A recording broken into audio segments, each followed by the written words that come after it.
हर हर महादेव। ओम नमः शिवाय। प्रिय भक्तगणों, आज मार्गशीर्ष अमावस्या का व्रत है।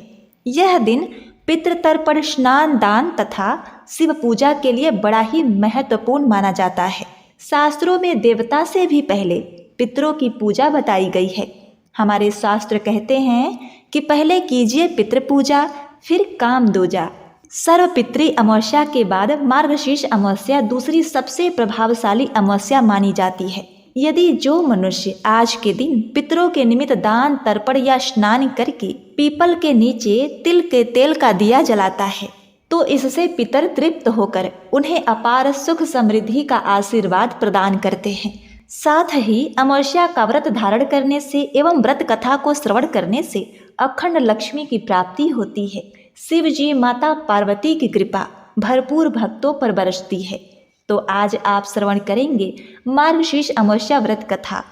प्रिय भक्तगणों, कहा जाता है कि कोई भी व्रत कथा सुनना तभी फलदायी होता है जब तक भोलेनाथ का जयकारा न लगाया जाए। तो कमेंट में बड़ी ही सच्ची श्रद्धा के साथ ओम नमः शिवाय, हर हर महादेव लिखते हुए कथा का श्रवण करें। अगर आपको कथा पसंद आए तो वीडियो को लाइक करके चैनल को सब्सक्राइब कर लीजिएगा। शिव जी की कृपा से आपकी समस्त मनोकामनाएं पूर्ण हों। यमुना किनारे एक राज्य में एक राजा राज्य किया करता था। राजा के परिवार में उनकी पत्नी और एक छोटी सी बेटी थी जिसका नाम पूर्णिमा था। पूर्णिमा चाँद के समान सुंदर थी। राजा और रानी अपनी बेटी को पाकर बहुत ही प्रसन्न थे। बड़ी ही प्रसन्नता के साथ राजा और रानी का समय बीत रहा था। लेकिन कहते हैं ना कि जब कुछ सही चलता है तो कुछ न कुछ ऐसा हो जाता है जिसकी हम कभी कल्पना भी नहीं कर सकते। यही राजा के साथ हुआ। राजा की पत्नी जो थी वह बीमार हो गई और उसने बिस्तर पकड़ लिया। वह उठ भी नहीं पा रही थी। राजा की बेटी भी लगभग 6-7 महीने की हो चुकी थी। इधर राजा की पत्नी ने बिस्तर पकड़ लिया, उधर राजा बेचारा बड़ी दुखी रहने लगा। उसने रानी का बहुत ही इलाज करवाया, दूर दूर से वैद्य बुलाया, लेकिन रानी पर उस उपचार और इलाज का कोई भी प्रभाव न पड़ा। ऐसे करते करते एक दिन रानी का स्वर्गवास हो गया। राजा पर दुखों का पहाड़ टूट पड़ा। अब राजा बहुत ही दुखी था। एक तो उनकी 6 महीने की बेटी थी। राजा के मंत्री और रिश्तेदार समझाने लगे कि हे महाराज, आपको दूसरा विवाह कर लेना चाहिए क्योंकि आपकी बेटी बहुत छोटी है, उसे भी माँ की ज़रूरत है। आप उसे माँ का प्रेम नहीं दे पाएंगे, ना ही माँ की तरह उसकी देखभाल कर पाएंगे, क्योंकि यह बेटी है और उसके लिए माँ जरूरी है। पहले तो राजा टाल मटोल कर रहे थे, फिर बाद में मान गए। राजा का दूसरा विवाह हुआ। दूसरी रानी बहुत ही सुंदर थी जिसका नाम रूपा था। वह पूर्णिमा को बहुत ही प्रेम करती थी, लेकिन कहते हैं ना कि सौतेली माँ तो सौतेली ही होती है। अब जब वह रानी खुद गर्भवती हुई तब तक तो पूर्णिमा को बहुत ही अच्छे से प्रेम करती थी, उसका ख्याल रखती थी। यह सब सोचकर राजा भी प्रसन्न होता था कि चलो, मैं वैसे ही डर रहा था कि सौतेली माँ कैसी आएगी, लेकिन वह रानी बहुत ही अच्छी है, मेरी पुत्री का ख्याल रखती है। अब यह सोचकर राजा निश्चिंत हो गए। अब 9वें महीने में रानी रूपा ने एक लड़की को जन्म दिया जो बहुत ही कुरूप थी, जिसका नाम अमावस्या रखा गया क्योंकि वह अमावस्या के दिन ही पैदा हुई थी। अमावस्या के जन्म लेते ही पता नहीं क्या हुआ कि रानी का मन बदल गया। वह पूर्णिमा को बहुत ही नफरत करने लगी। अब उसे पूर्णिमा फूटी आंख भी नहीं सुहाती। अब वह छोटी सी पूर्णिमा धीरे धीरे बड़ी होने लगी। कहते हैं कि जब बच्चा माता पिता के अभाव में पलता बढ़ता है तो वह समय से पहले ही समझदार हो जाता है, तो वह बड़ी ही संस्कारवान और पूजा भक्ति करने वाली होती है। क्योंकि पूर्णिमा की माँ भी बहुत ही पूजा पाठ किया करती थी, इसीलिए उसके संस्कारों की छवि पूर्णिमा पर दिखाई देती थी। वह प्रतिदिन लोटे में जल भरकर शिव जी पर अर्पण किया करती थी। ऐसे ही समय बीतने के साथ साथ रानी ने एक पुत्र को भी जन्म दिया। इसी तरह समय व्यतीत हुआ और तीनों भाई बहन विवाह के योग्य हो गए। पूर्णिमा जो थी वह बहुत ही पूजा पाठ किया करती थी, भक्ति करती थी और बहुत ही सुंदर सुशील लड़की थी। उसके उलट अमावस्या अपने नाम के ही अनुरूप बड़ी ही कुरूप थी और साथ ही साथ बहुत ही नटखट थी। लेकिन कहते हैं ना कि माँ तो माँ होती है, कुरूप या सुंदर उसे तो अपनी औलाद ही प्यारी लगती है। लेकिन राजा का बेटा अपनी बहन पूर्णिमा को बहुत प्रेम करता था। वह उसे अपनी सौतेली बहन नहीं समझता था। लेकिन अमावस्या और उसकी माँ दोनों पूर्णिमा को देखकर बिल्कुल भी प्रसन्न नहीं रहती थीं। अब धीरे धीरे दोनों लड़कियां विवाह के योग्य हो गई और पूर्णिमा जो अड़ोस पड़ोस में सबकी चहेती थी, वह सबकी मदद किया करती थी। एक दिन राजा ने रानी से कहा कि मैं पूर्णिमा का विवाह करना चाहता हूँ। तब रानी ने कहा कि लड़कियों की शादी तो बाद में करेंगे, पहले घर में बहू आ जाए तो ही ठीक रहेगा, क्योंकि लड़का भी जवान था। राजा ने रानी की बात मानकर पहले बेटे का विवाह किया। घर में बहू के आते ही पूर्णिमा बहुत ही खुश रहने लगी थी। पूर्णिमा अपने भाभी का पूरा ख्याल रखती, उसका काम में हाथ बटाती, हर तरीके से उसकी मदद करती। उल्टे अमावस्या अपने भाभी का कभी भी काम में हाथ नहीं बटाती थी, उल्टा भाभी पर रोब झाड़ती थी, भाभी के काम में कमियां निकालती, जिससे भाभी का झुकाव पूर्णिमा की तरफ हो गया। वह अमावस्या को कम पसंद करती थी और यही जलन दोनों माँ बेटी को होती थी। तब एक दिन राजा ने रानी से कहा, हे रानी, अब हमें दोनों बेटियों की अच्छे घर में अच्छे वर को देखकर उनका विवाह कर देना चाहिए। लेकिन सौतेली माँ तो बिल्कुल भी नहीं चाहती थी कि पूर्णिमा किसी अच्छे घर में जाए। वह कहने लगी, हे महाराज, देखिए, पूर्णिमा के लिए अगर आप बढ़िया घर देखेंगे तो उसके वहाँ जाने से वे लोग गरीब हो जाएंगे। ये तो अपशगुनी है। जन्म के 6 महीने बाद ही माँ को खा गई, इसीलिए वे जिस घर में जाएगी वह घर उजाड़ देगी। एक काम कीजिए, पूर्णिमा के लिए कोई साधारण सा घर देख लीजिए। जब गरीब घर में जाएगी तो भी वह वहाँ निभा लेगी और शादी में ज़्यादा खर्चा भी नहीं पड़ेगा। राजा ने अपनी पत्नी की बात मान ली और एक दूसरे गांव में एक गरीब घर में उसने पूर्णिमा का रिश्ता पक्का कर दिया।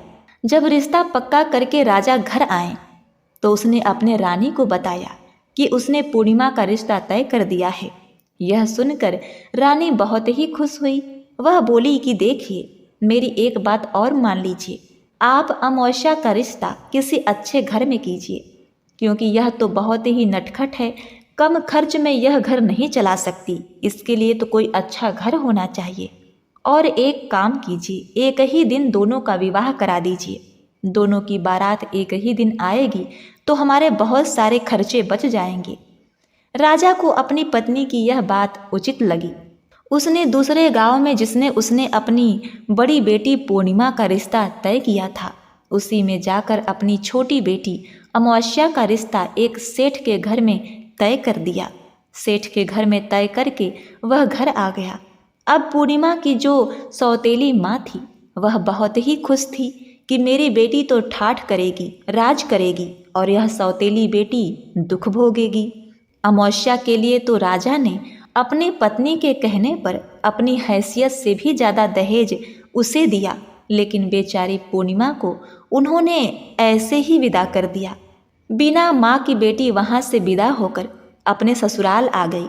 ससुराल में आकर पूर्णिमा ने अपने अच्छे व्यवहार से अपने ससुराल में सबका दिल जीत लिया और पूर्णिमा अपने घर में बड़ों की इज्जत करती, सास ससुर का ध्यान रखती, अपने पति का पूरा ख्याल रखती, घर का पूरा काम करती।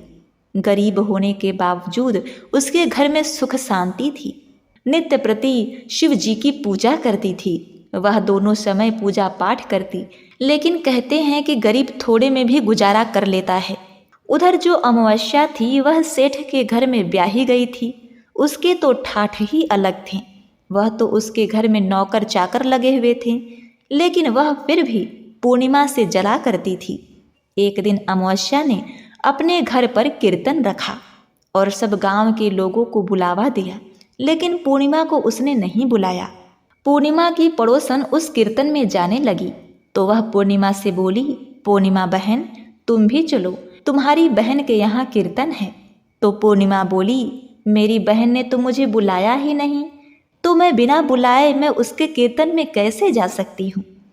पड़ोसन कहने लगी, देखो बहन, कीर्तन में जाने के लिए बुलावे की जरूरत नहीं होती। वहाँ तो पूजा पाठ होता है, भगवान को याद किया जाता है, भगवान की पूजा अर्चना की जाती है, भजन कीर्तन होता है। जितने ज़्यादा से ज़्यादा लोग उसमें शामिल होते हैं उतना ही पुण्य प्राप्त होता है। अपने पड़ोसन की इस तरह की धार्मिक विचारधारा देखकर पूर्णिमा तैयार हो गई और अपने पड़ोसन के साथ चली गई। जब वह अपनी बहन के घर पहुंची तो पूर्णिमा को देखते ही उसकी बहन अमावस्या उस पर गुस्सा हो गई और कहने लगी, मैंने तुम्हें बुलाया नहीं, फिर भी तू मेरे घर चली आई। तो वह कहने लगी, मैं तो पूजा पाठ की वजह से तुम्हारे घर आई हूँ। तब अमावस्या ने कहा, तो अच्छा ठीक है, अगर तुम मेरे घर आई हो तो चुपचाप एक कोने में बैठ जाओ, किसी से कुछ मत कहना कि तुम मेरी बहन हो। वह बेचारी चुपचाप एक कोने में बैठ गई। भजन कीर्तन हुआ, क्योंकि पूर्णिमा तो धार्मिक विचारों वाली थी, भगवान को बहुत मानती थी, भोलेनाथ की पुजारन थी, तो वह भगवान की भक्ति में खो गई, भगवान की भजन कीर्तन करने लगी। लेकिन जब पूजा समाप्त हुई तो प्रसाद का वितरण हुआ। अमावस्या ने सबको प्रसाद दिया, लेकिन अपनी बहन पूर्णिमा को उसने प्रसाद नहीं दिया और उसका बहुत अपमान किया। कहने लगी कि बिन बुलाए आ गई, बिना बुलाए कौन आता है? तुम इतनी ढीठ हो कि हमने तुम्हें बुलाया ही नहीं और तुम मेरे घर दौड़ी दौड़ी चली आई। बेचारी पूर्णिमा अपमान का घूंट पीकर अपने घर चली आई। लेकिन आज उसको अपनी छोटी बहन अमावस्या की बातें सूल की तरह चुभ रही थी। वह घर आकर खूब रोई। उसने खाना बनाया, अपने बच्चों और पति सास ससुर को खिलाया। उसका मन आज बहुत दुखी था, क्योंकि वह तो भगवान की सच्ची हृदय से पूजा करती थी और भगवान की पूजा के वजह से ही वह उसके घर गई थी। उसे क्या पता था कि आज उसे जहर का घूंट पीना पड़ेगा। तब वह अपने पति से बोली कि देखिए, आज मेरा मन बड़ा ही विचलित है, आज मैं अपने मायके जाना चाहती हूँ। आप बच्चों की देखभाल कर लेना, मैं कल सुबह तक जल्दी वापस आ जाऊंगी। खाना बनाकर वह बच्चों को खिला पिलाकर अपने सास ससुर और पति से आज्ञा लेकर पूर्णिमा अपने मायके की तरफ चल दी, क्योंकि जो उसकी भाभी थी वह पूर्णिमा की बहुत ही मदद किया करती थी, उसे बहुत ही पसंद करती थी। जब भी पूर्णिमा दुखी होती थी, अपनी भाभी से मिलकर उसको बहुत ही तसल्ली मिलती थी। उसकी भाभी भी उसका पूरा सहयोग करती थी। पैदल ही जंगल के रास्ते जाने लगी। तभी उसने देखा कि एक बूढ़ी औरत एक चबूतरे पर बैठी थी। वह काफ़ी बूढ़ी थी, सिर के बाल सफ़ेद हो गए थे और उसके पास एक तुलसी जी का गमला था। वह औरत उससे कहने लगी, अरे बेटी, मैं बहुत बूढ़ी हूँ, मैं बहुत लाचार हूँ, क्या तुम मेरे बाल खुल गए हैं, इसको थोड़ा संवार दोगी? इससे मुझे बड़ी गर्मी लग रही है। उन्हें देखकर पूर्णिमा को दया आ गई। उसने उस बूढ़ी अम्मा के बालों में तेल लगाकर मालिश करके अच्छे से उनके बालों को बांध दिया।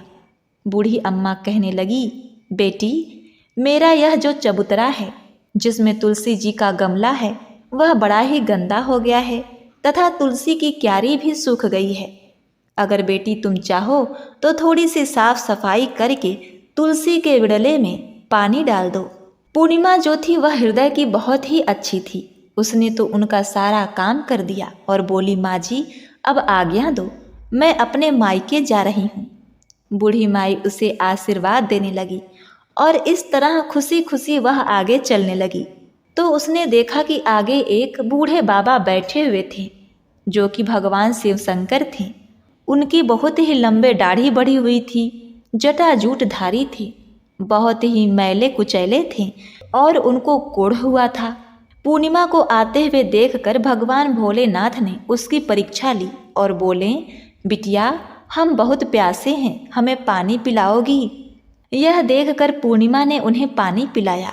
वे कहने लगे, बेटी, हमारे पाँव में इतना जख्म हो गया है, इन पर मक्खियाँ भिनभिना रही हैं, हम इससे परेशान हैं, इतने बूढ़े हो गए हैं कि इसकी देखभाल नहीं कर सकते। पूर्णिमा को बूढ़े बाबा को देखकर दया आ गई। उसने वहाँ से स्वच्छ पानी निकाला बाबा के जख्मों को साफ करके अपना आंचल फाड़ करके उन पर पट्टियां बांधी और बाबा से खुशी खुशी उसने आशीर्वाद लिया और आगे चलने लगी। आगे पार्वती मैया एक मंदिर के पास बूढ़ी औरत के भेष में बैठी हुई थी। वह कहने लगी कि हे बिटिया, मैं बहुत ही बूढ़ी हूँ और इस मंदिर की अब मुझे साफ सफाई नहीं होती। देखो मंदिर में कितनी गंदगी फैली है, अगर तुम चाहो तो इस मंदिर की सफाई कर सकती हो। पूर्णिमा ने उस बूढ़ी माई के कहने से पूरी मंदिर की सफाई कर दी, झाड़ू पोछा किया, बूढ़ी मैया के भी हाथ पांव दबाए, उन्हें भी पानी पिलाया और खुशी खुशी आगे चल दी। अब उसके गांव पहुंचने के रास्ते में गंगा नदी पड़ती थी। वहां भी उसे एक बूढ़ी माई मिली जो कि गंगा मैया थी। गंगा मैया वहां बैठी हुई थी। गंगा मैया उससे बोली, हे बिटिया, देखना मेरे सिर में बहुत जुएं पड़ गए हैं। देखो मुझसे साफ सफाई नहीं होती। इधर मेरे घाट के चारों तरफ देखो, यहाँ मैं रहती हूँ, कितनी गंदगी हो गई है। मेरे से अब यह सब कुछ नहीं होता। पूर्णिमा ने गंगा मैया के सिर को साफ कर दिया, उनकी जुएं निकाल दी और फिर घाट के पास आसपास की गंदगी जो फैली थी उसे साफ कर दी। गंगा मैया ने उससे पूछा, बेटी तुम कहाँ जा रही हो? तो उसने अपनी पूरी बात बताई और बोली, माँ मैं अपने भाभी से मिलने जा रही हूँ। तो वहाँ पर एक नाव थी। गंगा मैया ने कहा, बेटी इस नाव से तुम चली जाओ, यह नाव मेरी है। यह सुनकर वह नाव पर बैठ गई और नाव से नदी पार करके अपने भाभी से मिलने आ गई। लेकिन उसने अपने और अमावस्या के बारे में कोई भी बात अपने भाभी को नहीं बताई कि कैसे अमावस्या ने उसका अपमान किया है। वह अपने भाई भाभी और भतीजों से मिली, अपनी माँ तथा पिताजी से मिली, लेकिन सौतेली माँ उसे देखते ही चिढ़ गई और उसे खरी खोटी सुनाने लगी कि रह रहकर जब मन तब तुम यहाँ चली आती हो, मुंह उठाकर चली आती हो, शर्म भी नहीं आती। यह सुनकर भाभी बोली, माँ जी कोई बात नहीं, बेटी तो अपने मायके ही आती हैं, यह हमारे पास नहीं आएंगी तो कहाँ जाएगी। अब पूर्णिमा ने अपने भाभी का सारा काम करवाया। ननद भाभी दोनों मिलकर खुशी खुशी हाल चाल बांटती हैं। अब अपने भाभी से मिलकर पूर्णिमा का मन भी प्रसन्न हो गया था। अब अगले दिन वह बोली कि भाभी अब मुझे विदा कीजिए, अब मैं अपने घर को जाती हूँ। तुमसे मिलकर मुझे अच्छा लगा, मेरे मन का बोझ उतर गया। लेकिन फिर भी उसने अमावस्या वाली बात अपनी भाभी को नहीं कही। जाते समय मायके से कभी भी बेटी खाली हाथ नहीं जाती है, तो उसके भाई और भैया ने उसे भेंट स्वरूप अपनी बहन को एक लाल साड़ी दी और खुशी खुशी उसे विदा किया। इस तरह वह अपने मायके से विदा होकर गंगा नदी पर आई, जहाँ गंगा मैया बैठी हुई थी। गंगा मैया कहने लगी, अरे बिटिया तुम तो वही हो जिसने कल मेरी बड़ी मदद की थी। मेरे पास थोड़ी सी यह रेत है, यह ले जा। अब पूर्णिमा ने अपना पल्लू पसार दिया और बोली, मैया आशीर्वाद में आप जो मुझे देंगी वह मंजूर है। गंगा मैया ने अपनी रेत उठाई और उसकी आंचल में रख दी। वह उसे लेकर आगे चली गई तो उसे आगे पार्वती मैया मंदिर के पास मिली और कहने लगी, अरे बेटी तुम तो कल वाली बिटिया हो ना, तुम जैसे सच्ची हृदय वाली बेटी ने मेरी मदद की थी। कितने लोग यहाँ आते हैं और जाते हैं लेकिन हमें पूछते भी नहीं हैं। लेकिन हे बेटी तुमने इतनी मेरी मदद की, मेरे पास तुम्हें देने के लिए कुछ नहीं है। यह जो हवन कुंड के अंगारे हैं इन्हें लेती जा। अब उसने आंचल फैला दिया। पूर्णिमा ने अपने आंचल में बुझे हुए अंगारों के कोयले ले लिए। माता रानी ने उसकी झोली में वह कोयले रख दिए। अब वह लेकर वहां से चल दी। आगे शिव जी भगवान जो कोढ़ी के रूप में बैठे थे, वे बूढ़े बाबा, वही बूढ़े बाबा जिनके जख्म हो रखे थे। वे बोले, हे बिटिया तू तो कल वाली बेटी है जो मेरे जख्म ठीक करके गई है। बेटी मैं तो आज बहुत ही अच्छा महसूस कर रहा हूँ। हे बेटी तेरा यह उपकार चुकाने के लिए मेरे पास देने के लिए कुछ नहीं है। यह थोड़ी सी भभूत है, इसे ले लो। पूर्णिमा ने अपना आंचल पसार दिया। भोले बाबा ने अपनी भभूति उसके आंचल में डाल दी। खुशी खुशी वह अपने घर आ गई। रास्ते में फिर वही तुलसी माता का चबूतरा पड़ा जहाँ बूढ़ी माता बैठी हुई थी, और वह तुलसी माता रूपी बुढ़िया माई पूर्णिमा से बोली, हे बेटी, तू कल वाली बेटी है जो कल मेरे बाल को तूने संवारा था, तूने मेरे तुलसी के विड़ला को सींचा था। देखो तुम्हारी इतनी सेवा से मेरी तुलसी कितनी हरी भरी हो गई है, इनमें कितनी मंजरी आ गई है। हे बेटी, मेरे पास तुम्हें देने के लिए कुछ भी नहीं है, थोड़ी सी तुलसी की मंजरी तोड़ लो, यह अपने साथ ले जाओ। पूर्णिमा ने तुलसी की मंजरी तोड़कर अपने आंचल में रख लिया और फिर अपने घर को चली गई। घर जाकर उसने सबकी पोटली बनाई और घर के एक कोने में रख दी। अब शाम हो गई थी, वह घर आकर अपने काम में लग गई। बच्चों के लिए खाना बनाया, घर की सफाई की, अपने सास ससुर को खिलाया, पति को खिलाया, बच्चों को खिलाया, खुद भी खाकर सो गई। सुबह जब पूर्णिमा उठी तो क्या देखती है, तो उसके घर के हर एक कोने में हीरे मोती जगमगा रहे थे।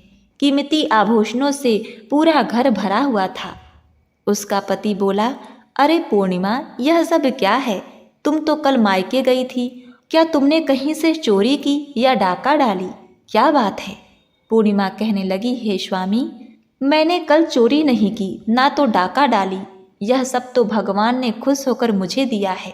इस प्रकार पूर्णिमा ने अपने पति को वह सब बात बताई। अपने पत्नी की यह बात सुनकर उसका पति भी बड़ा प्रसन्न हुआ। पूर्णिमा की बात सुनकर उसके पति ने हाथ जोड़ लिया और कहा कि हे पूर्णिमा, तू तो साक्षात भगवान के दर्शन करके आई है। पूर्णिमा, तू सच्चे हृदय की सच्ची महिला है, सबके दुख में दुखी होती है, सबके सुख में प्रसन्न होती है। भगवान ने तुझे प्रसन्न होकर तेरे दुखों का अंत किया है। अब तो पूर्णिमा के तो दिन ही बदल गए। अब पूर्णिमा के घर ठाट बाट हो गए। उसका घर बड़े बड़े सेठ साहूकारों के समान हो गया। उसके घर में गाड़ी घोड़े, नौकर चाकर सब कुछ हो गए। अब तो पूर्णिमा की पूरे गांव में वाहवाही होने लगी।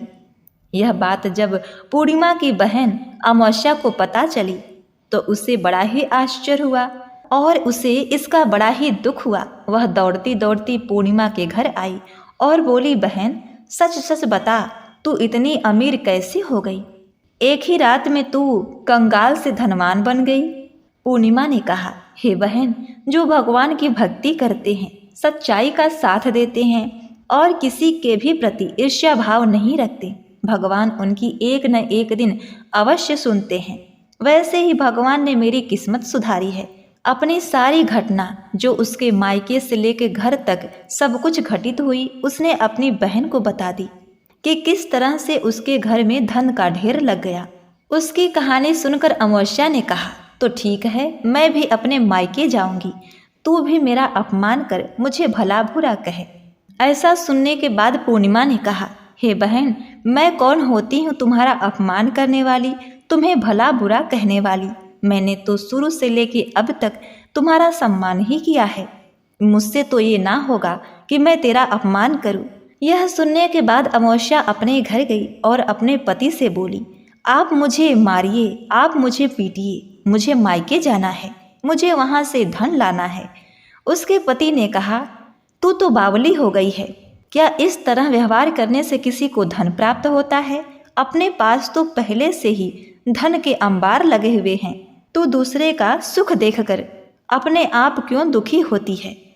लेकिन अपने पति के बातों को अनसुना करके अमावस्या अपने पति से झगड़ा लड़ाई करके अपने मायके चल देती है। चलते चलते उसे रास्ते में तुलसी मैया एक बूढ़ी औरत के रूप में बैठी हुई दिखाई देती हैं और उन्होंने अमावस्या से कहा, हे बेटी, मेरे बाल उलझे हुए हैं, देख मेरे तुलसी जी का बिड़ला भी, तुलसी जी का गमला भी सूखा है, जरा इसे सींच दे। अमावस्या तो ठहरी एक नंबर की घमंडी औरत।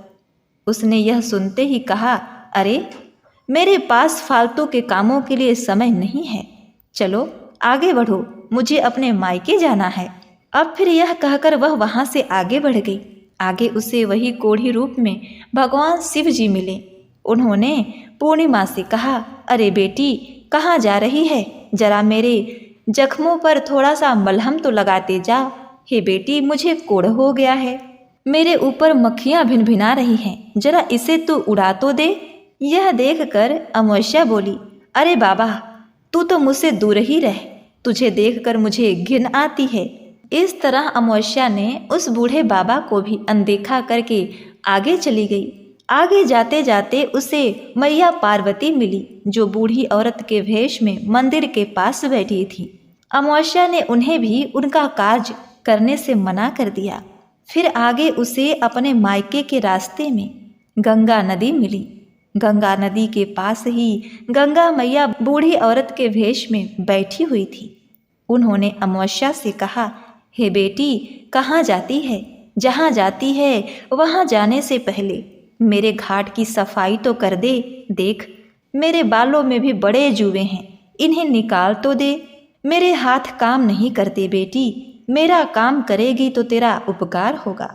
गंगा रूपी बूढ़ी माई की बातें सुनकर अमावस्या ने कहा कि हे बूढ़ी माई, मेरे पास तो आपके ये फालतू काम करने के लिए समय नहीं है, मुझे बड़ा ही जरूरी काम है, मुझे अपने मायके जाना है। तो बूढ़ी माई ने कहा, बेटी, पास में ही मेरी नौका है, उसमें बैठ कर चली जा। जब अमावस्या उस नौका में बैठती है तो उस नौका में बहुत सारे कांटे आ जाते हैं, जिसमें से एक कांटा अमावस्या के पैरों में चुभ जाते हैं और उसे बड़ी ही पीड़ा होने लगती है। फिर भी वह उस पीड़ा को सहन करती हुई नदी को पार करके अपने मायके में जा पहुंची। मायके में जाते ही ना तो वह अपने भाई भाभी से मिली, सीधे वह अपनी माँ के पास गई और अपनी बहन पूर्णिमा की ढेर सारी चुगली करने लगी। उसने कहा कि माँ, पूर्णिमा जब यहाँ आई थी तो भाभी ने उसे बहुत कुछ दिया, इतना कुछ दिया कि उसका घर भर गया, वह तो अब मुझसे भी अमीर सेठानी बन गई। यह सुनकर उसकी माँ को बहुत ही क्रोध आया। रानी इतनी क्रोधित हुई कि वह अपनी बहू से जाकर सीधे झगड़ पड़ी। अब अमावस्या आते ही अपनी माँ तथा भाभी में झगड़ा करवा देती है। रानी के मुंह से यह सब सुनने के बाद रानी की बहू ने कहा, हे माँ जी, मैंने तो अपनी ननद पूर्णिमा को सिर्फ एक साड़ी ही दिया था, इसके अलावा पूर्णिमा को मैंने कुछ नहीं दिया। इसके बाद जब तक अमावस्या अपने घर रही तब तक वह अपने भाभी की शिकायत ही करती रही। उसने एक काम नहीं किया और बैठे बैठे परोसे हुए खाने को खाया और इस तरह रात व्यतीत हुई। जब सुबह हुआ, अपने घर जाने लगी तो अपने भाभी से बोली कि भाभी, आपने पूर्णिमा को साड़ी दिया था, मुझे भी साड़ी दे दो। तो उसकी भाभी ने कहा, दीदी, आपके लायक हमारे पास साड़ी नहीं है, अगर तुम मांगती हो तो तुम अपने घर चली जाओ, तुम्हारा उपहार तुम्हारे घर पहुंच जाएगा। वह अपने माँ पिता से विदा लेकर वहां से रवाना हुई। नदी किनारे आकर नाव में बैठकर दूसरे किनारे पहुंची। वह गंगा मैया बूढ़ी माँ के रूप में बैठी हुई थी। तब वह वहां जाने के बाद बूढ़ी महिला से बोली, हे माँ, आपने पूर्णिमा को उपहार दिया था, मुझे भी दीजिए। तो बूढ़ी माँ ने कहा कि तुम घर जाओ, तुम्हारे घर जाते ही वह उपहार तुम्हारे घर पहुंच जाएगा। इसके बाद वह माता पार्वती के यहाँ जाती है, फिर भगवान शिव जी के यहाँ जाती है। दोनों ने कहा कि हे बेटी, अगर तू घर जा रही है तो हमारे द्वारा दिया गया उपहार तेरे घर खुद ब खुद चला जाएगा, तू घर जा। इस प्रकार से वह आगे बढ़ती है। आगे उसे तुलसी माता का विड़ला दिखाई देता है, जहाँ तुलसी माता बुढ़िया के रूप में बैठी हुई थी। पूर्णिमा ने उनसे भी कहा, हे बुढ़िया माई, आपने तो पूर्णिमा को तुलसी की मंजरी दी थी जिससे सोने चांदी बन गए, हे माँ, आप भी मुझे कुछ दीजिए। तब तुलसी माँ ने कहा, बेटी, तू मुझसे क्या मांगती है, तू घर तो जा, तेरे घर जाते ही तुझे सब कुछ प्राप्त हो जाएगा। इसके बाद बड़ी ही प्रसन्न मन से अमावस्या अपने घर पहुंची, यह सोचकर कि उसका घर भी अन्न धन से भर जाएगा। यह सोचकर जब वह अपने घर पहुंची तो उसने देखा कि उसके घर में ढेर सारे कंकड़ पत्थर, मिट्टी और बहुत सारे कीड़े मकोड़े घर में चल रहे हैं। पूरा घर गंदगी से भरा पड़ा है और ऊपर से उसके पति और सास ससुर ने उसे ढेर सारे उलाहने दिए तथा उसे घर से निकालने की बात भी कही। फिर वह अपनी बहन पूर्णिमा के पास गई और फिर रोने गिड़गिड़ाने लगी। उसने अपनी बहन पूर्णिमा से कहा, हे बहन, मेरे साथ तो ये सब कुछ हुआ, तब उसकी बहन पूर्णिमा ने कहा, बहन, जो सच्ची श्रद्धा और निष्ठा के साथ भगवान का भजन करते हैं और उनके निमित्त दान पुण्य कर्म और जो भी उसके पास होता है वह उसे दान करते हैं, चाहे धन हो या फिर श्रम दान, जो भी दान करना है वो दान करते हैं तो उससे उसका 1000 गुना प्राप्त होता है। हे बहन, मेरे पास किसी को देने के लिए तो कुछ नहीं था, पर अपना सेवा भाव और श्रम दान तो था। मैंने सच्ची श्रद्धा और निष्ठा के साथ अपना श्रम दान किया और सबकी सेवा की। उसी का परिणाम है कि आज मुझे उसका 1000 गुना ज़्यादा लाभ मिला है। हे बहन, तू भी अपने घर जा तथा अपने सास ससुर से क्षमा याचना करके, अपने पति को मना करके अपने घर में भगवान का भजन कीर्तन कर, गरीबों की सहायता कर, उनकी मदद कर तथा जितना हो सके लोगों के प्रति दया भाव दिखा। इतना करने से भगवान तेरे ऊपर कृपा जरूर करेंगे तथा धन धान से परिपूर्ण कर देंगे। अपनी बहन की बातों को सुनकर अमावस्या अपने घर आई। उसने वैसा ही किया। ऐसा करते करते उसे कुछ ही दिन व्यतीत हुए थे कि उसके घर फिर से धन धान की बढ़ोतरी होने लगी। उसके परिवार में खुशहाली पुनः वापस आ गई। घर के लोगों ने उसका मान सम्मान करना आरंभ कर दिया। अब तो दोनों बहन अमावस्या तथा पूर्णिमा में ऐसी मित्रता और ऐसा प्रेम हुआ कि लोग उनकी मिसालें देने लगे। रानी को भी अपने भूल का प्रायश्चित हुआ। उसने भी अपने भूल को स्वीकार किया तथा पूर्णिमा और अमावस्या दोनों पुत्रियों को एक समान माना और एक समान ही व्यवहार करने लगी। इसी प्रकार हे भोलेनाथ, जैसे आपने अमावस्या पूर्णिमा को एक किया, उन्हें धन संपत्ति दिया, पूरे परिवार को एकजुट किया, वैसे ही सब पर कृपा करना, घर परिवार में सुख समृद्धि और खुशहाली बनाए रखना। तो बोलिए शिव शंकर भगवान की जय हो। ओम नमः पार्वती पते हर हर महादेव।